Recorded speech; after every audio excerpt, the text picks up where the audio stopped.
सुनहरी धूप की किरणें घने जंगल की छत से छनकर जमीन पर गिर रही थी।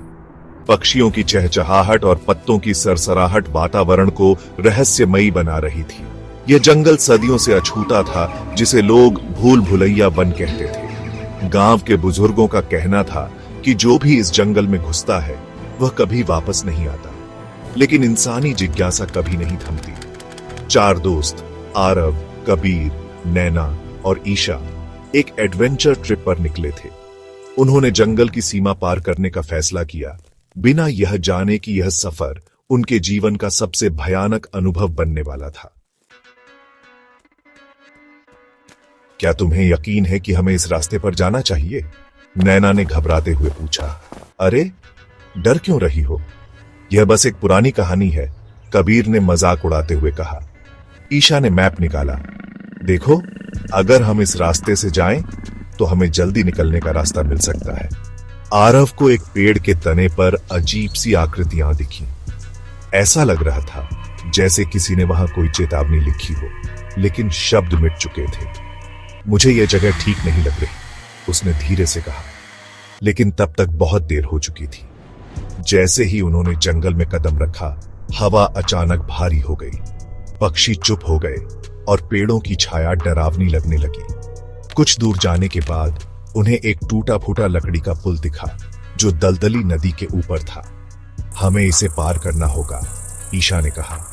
वे एक एक कर पुल पार करने लगे, लेकिन जैसे ही नैना ने कदम रखा, पुल चरमराने लगा।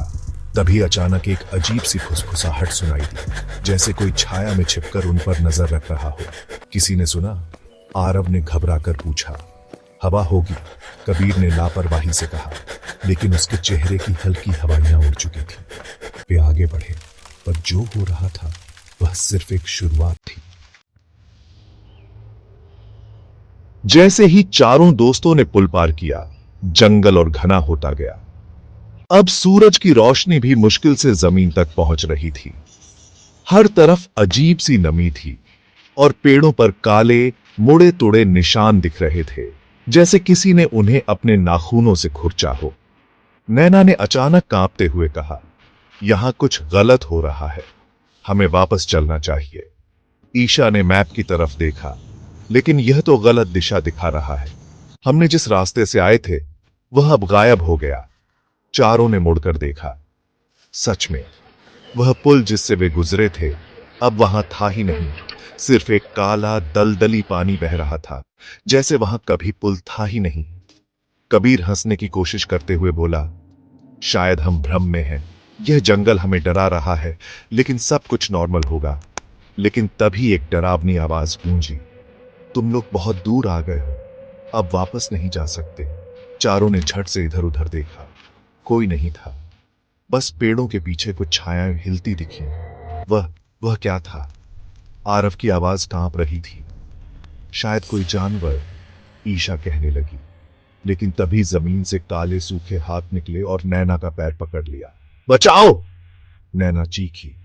आरव और कबीर ने मिलकर नैना को खींचा और वह किसी तरह छूट गई। लेकिन जमीन की मिट्टी में अब भी पंजों के निशान थे, जैसे कोई वहां से रेंग कर चला गया हो। नैना रोने लगी। ये कोई जानवर नहीं था, ये कुछ और था। ईशा ने घबराकर कहा, हमें यहां से भागना होगा अभी। चारों ने भागना शुरू किया, लेकिन रास्ते हर बार बदल रहे थे, जैसे जंगल उनके साथ खेल खेल रहा हो। भागते भागते उन्हें एक पुराना टूटा फूटा मंदिर दिखा।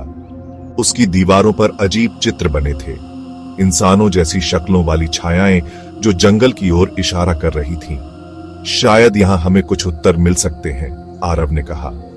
वे अंदर गए। मंदिर के अंदर एक पुरानी मूर्ति थी, आधी इंसान आधी जानवर जैसी। उसकी आंखें लाल थीं और उसमें से हल्की फुसफुसाहट आ रही थी। तभी मंदिर के अंदर का दरवाजा अचानक बंद हो गया। हम फंस गए, ईशा चिल्लाई। मूर्ति की आंखें और ज्यादा चमकने लगीं। तभी एक धीमी डरावनी आवाज गूंजी, तुम लोग यहां क्यों आए हो? यह जंगल तुम्हें जिंदा नहीं छोड़ेगा। मूर्ति की आंखों से लाल रोशनी निकल रही थी। हवा अचानक इतनी भारी हो गई कि चारों को सांस लेना मुश्किल लगने लगा। तुम लोग यहां क्यों आए हो? आवाज गहरी और डरावनी थी, जैसे किसी और दुनिया से आ रही हो। कबीर ने हिम्मत जुटाकर पूछा, तुम कौन हो? अचानक मूर्ति की आंखों से एक धुएं जैसी छाया निकली। उसने मंदिर की दीवारों पर दौड़ते हुए अजीब आकृतियां बना दी। एक गांव जहां लोग अजीब अनुष्ठान कर रहे थे, एक लड़की जिसे जंगल के अंदर भेजा जा रहा था। वही लड़की कुछ समय बाद लौटती है, लेकिन उसकी आंखें काली हो चुकी हैं और फिर गांव धीरे धीरे गायब होने लगता है। नैना ने कांपते हुए कहा, क्या यह जंगल का अतीत है? तभी दीवारों पर आकृतियां बदलने लगी। अब वहां 4 लोग दिख रहे थे, आरव, कबीर, ईशा और नैना। ये हम हैं। ईशा चीख पड़े।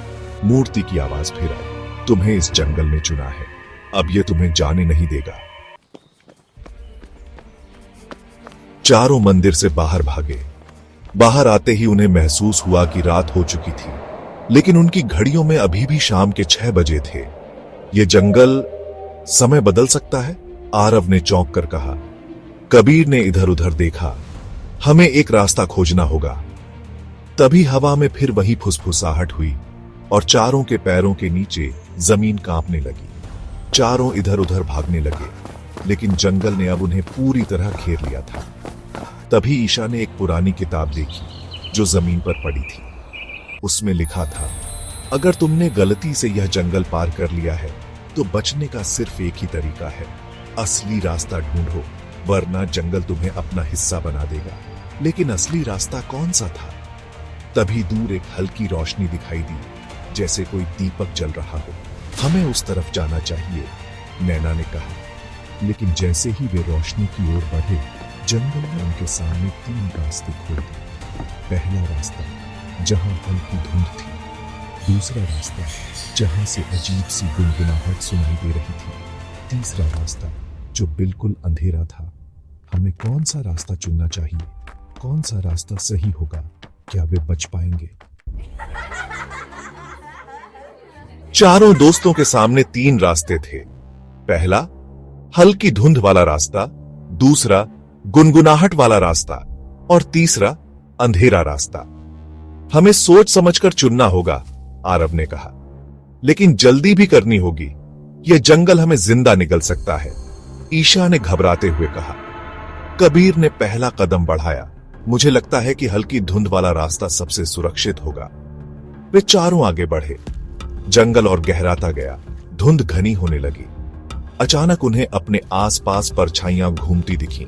कुछ परछाइयां उनके जितनी लंबी थीं, तो कुछ बहुत छोटी। लेकिन सबसे डरावनी बात यह थी कि उन परछाइयों के कोई चेहरे नहीं थे। ये क्या है? नैना ने कांपते हुए पूछा। शायद यह उन लोगों की आत्माएं हैं जो यहां पहले खो चुके हैं, ईशा ने धीरे से कहा। तभी परछाइयां हिलने लगी। वे धीरे धीरे चारों की तरफ बढ़ने लगी। भागो! आरव चिल्लाया।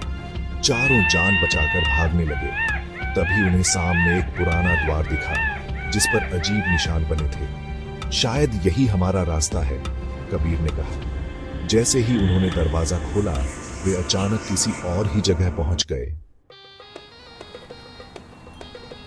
वे एक बड़े सुनसान गांव में खड़े थे। यह गांव किसी प्राचीन सभ्यता जैसा दिख रहा था।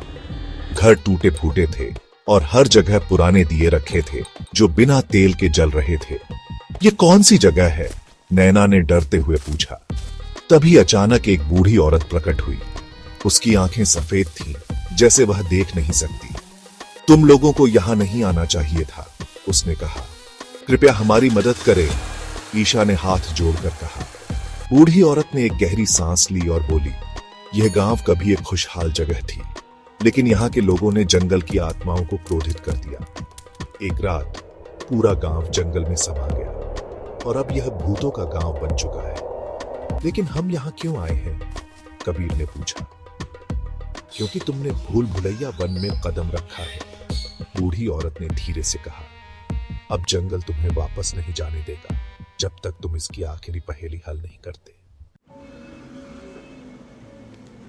बूढ़ी औरत ने उन्हें एक पत्थर का टुकड़ा दिया, जिस पर कुछ अजीब अक्षर लिखे थे। 3 रास्ते हैं, लेकिन बचने का सिर्फ एक। जिस रास्ते से तुम्हारे कदम लौट आए, वही तुम्हें घर पहुंचाएगा। चारों ने एक दूसरे की तरफ देखा। मतलब हमें उसी रास्ते पर जाना होगा जहां से हम लौट नहीं पाए, आरव ने कहा। पर हमने पीछे मुड़कर देखा तो रास्ता तो बदल चुका था, ईशा ने कहा। तो हमें कुछ ऐसा करना होगा जिससे जंगल हमें उसी रास्ते पर लौटा दे, नैना ने कहा। कबीर ने गहरी सांस ली। क्या होगा अगर हम वही शब्द दोहराएं जो मूर्ति ने हमसे पहले कहे थे, तुम वापस नहीं जा सकते? शायद यही ट्रिक हो, ईशा ने कहा। चारों ने एक साथ कहा, तुम वापस नहीं जा सकते। अचानक जमीन कांपने लगी, हवा चलने लगी और जंगल की परछाइयां चीखने लगी। चारों को लगा जैसे वे किसी दूसरी दुनिया में खींच रहे हों।